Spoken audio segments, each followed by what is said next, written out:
Assalamualaikum warahmatullahi wabarakatuh. Selamat morning, good pagi mahasiswa. Semoga Anda dalam keadaan sehat, stay positif, dan jangan lupa bersyukur hari ini. Selamat bertemu kembali dengan saya di minggu ini. Yang didiskusikan adalah materi mengenai perawatan dan kebersihan anak usia dini. Harapannya setelah Anda membaca materi ini, Anda dapat mengetahui bagaimana cara untuk merawat dan merawat kebersihan anak usia dini. Berikut tujuannya apa sih? Prakteknya bagaimana? Let's check it out. Nah, perawatan dan kebersihan anak usia dini itu masuk dalam PHBS, kepanjangan dari perilaku hidup bersih dan sehat, yaitu upaya memberikan pengalaman belajar atau menciptakan suatu kondisi bagi perorangan, keluarga, kelompok, dan masyarakat dengan mengedukasi guna meningkatkan kesadaran mengenai masalahnya sendiri. Jadi PHBS itu mengedukasi, membelajarkan mengenai bagaimana hidup bersih dan sehat. PHBS itu dilaksanakan di lingkungan keluarga, lingkungan sekolah, atau pendidikan, dan masyarakat. Nah, dalam hal ini, PHBS di sekolah untuk memberdayakan siswa, guru, dan masyarakat lingkungan sekolah agar tahu, mau, mampu, dan mewujudkan sekolah sehat. Gitu. Jadi penting sekali PHBS ini diajarkan di sekolah, terutama di anak usia dini. Nah, PHBS itu diantaranya apa saja? Yaitu ini tadi, mandi 2 kali sehari, ganti pakaian, mencuci tangan, menggunakan jamban dan air bersih, dan makan makanan yang memenuhi kecukupan gizi dan aman juga bagi kesehatannya. Ya. PHBS di sekolah ini atas dasar kesadaran sebagai hasil pembelajaran. Jadi implementasinya adalah setelah diedukasi, siswa itu sadar, siswa dengan guru ya, karena ini masih anak usia dini tentu pasti ada pendampingan. Jadi supaya apa? Supaya mau melaksanakan perilaku hidup bersih dan sehat. Nah, indikator dari penilaian PHBS di sekolah atau lembaga pendidikan yaitu ini, adanya sarana mencuci tangan. Nah, jadi ada tidak tempat untuk mencuci tangan, kemudian airnya bersih tidak, ada sedia sabun atau tidak, diajarkan langkah-langkah cuci tangan atau tidak. Kemudian ada program gizi holistik, penggunaan jamban yang bersih dan sehat, ya, program olahraga teratur, pemberantasan jentik nyamuk, pelarangan merokok di sekolah, dan penimbangan berat badan dan tinggi badan. Ini adalah indikator-indikator bahwa sekolah tersebut sudah melaksanakan PHBS. Jadi tidak hanya siswanya ya, semuanya, gurunya, siswanya, juga lingkungan. Next. Nah, pesan dasar dari PHBS itu apa sih? Yaitu ini tadi, ada tahapan-tahapan pendidikan yang mengacu pada prinsip. Jadi PHBS ini juga dihubungkan, dikorelasikan dengan prinsip pendidikan di anak usia dini. Yaitu pertama, mengkonsumsi makanan aman, bergizi, berimbang, dan beragam. Ya, sudah di pertemuan kemarin sudah dijelaskan mengenai makanan yang bergizi bagi anak usia dini itu seperti apa, bentuknya apa, snacknya bagaimana. Lalu mengkonsumsi makanan lokal. Nah ini ya, karena, zaman sekarang sudah banyak sekali makanan-makanan yang, apa ya, masuk di Indonesia. Apalagi ada makanan frozen, ada makanan instan-instan lainnya yang lebih menarik secara kemasan maupun bervariasi rasanya.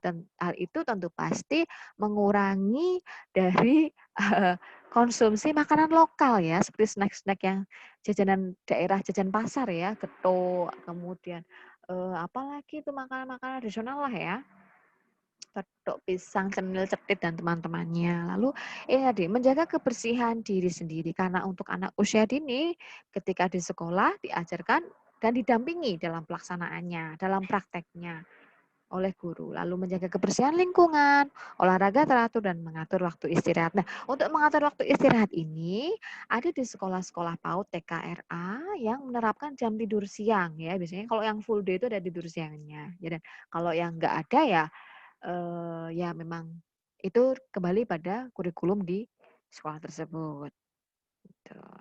Pentingnya waktu istirahat atau jam tidur siang ini akan berpengaruh pada proses tumbuh kembang anak gitu. Jadi kalau anak memiliki waktu istirahat yang cukup, maka dia pun staminanya juga baik, emosinya pun juga stabil.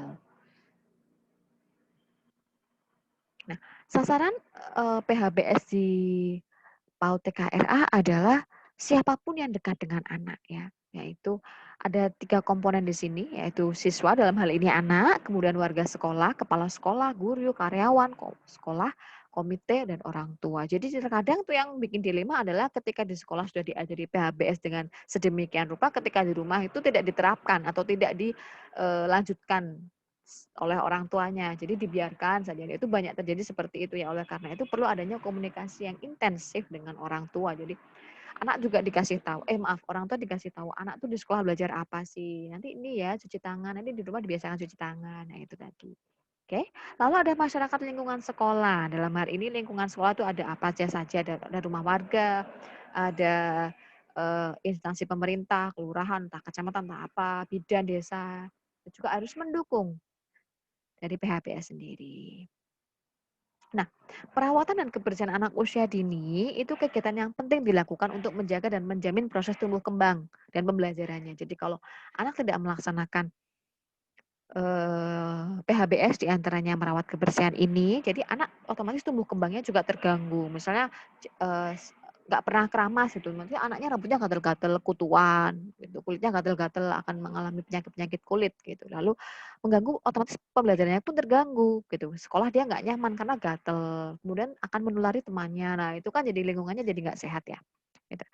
Nah, ada perawatan dan kebersihan bagi anak usia dini diantaranya ini, mandi ya, mandi. Kalau mandi kan di rumah ya, jadi di sekolah perlu diajarkan bagaimana tata cara mandi, apa, dibasahi badannya menggunakan sabun, dibilas, kemudian gosok gigi, lalu mencuci tangan, membersihkan kuku, membersihkan rambut, membersihkan mulut dan gigi, membersihkan telinga, dan toilet training. Nah, ini yang menarik adalah toilet training ya.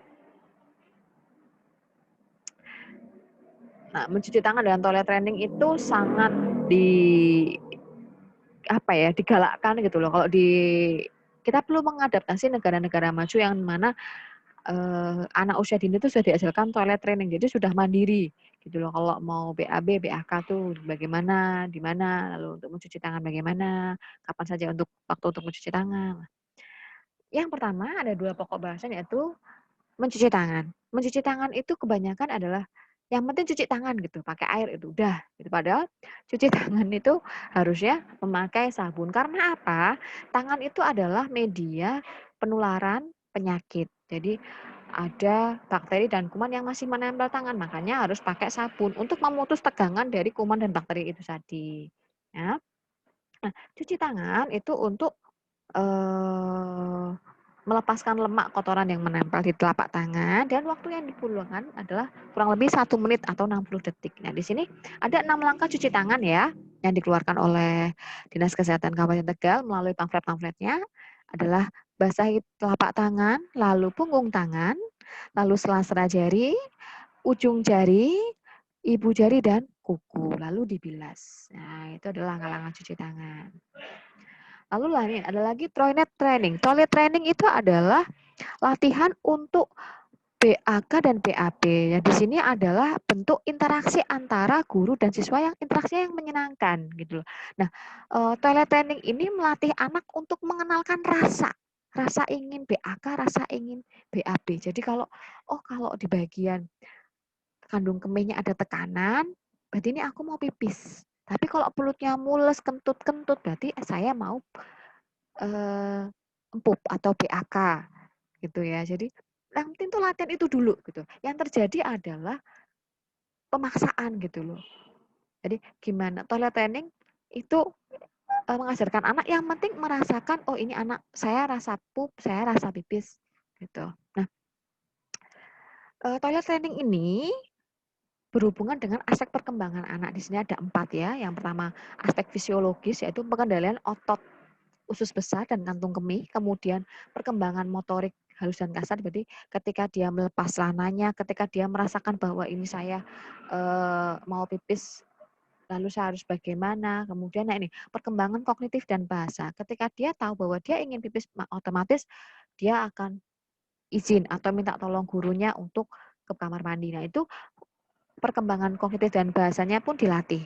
Ya, lalu ini emosional dan sosial. Jadi anak itu menjadi sadar akan bagian tubuh dan pembelajaran dari guru tentang apa itu toilet training. Jadi gini, oh tahu, oh ketika aku pipis, aku tuh kan rasanya buru-buru gitu ya, pengen pengen segera dikeluarkan gitu, pipis atau pupnya gitu. Jadi ya saya harus, oh ini emosi. Jadi dia pun juga belajar ketika dia sudah pernah merasakan rasa pipis dan pup. Ketika ada temannya, ketika ada keluarganya merasakan hal yang sama, dia oh merasakan emosi yang sama. Berarti oh dia tahu harus bagaimana, harus kemana dan harus apa yang tuntaskan.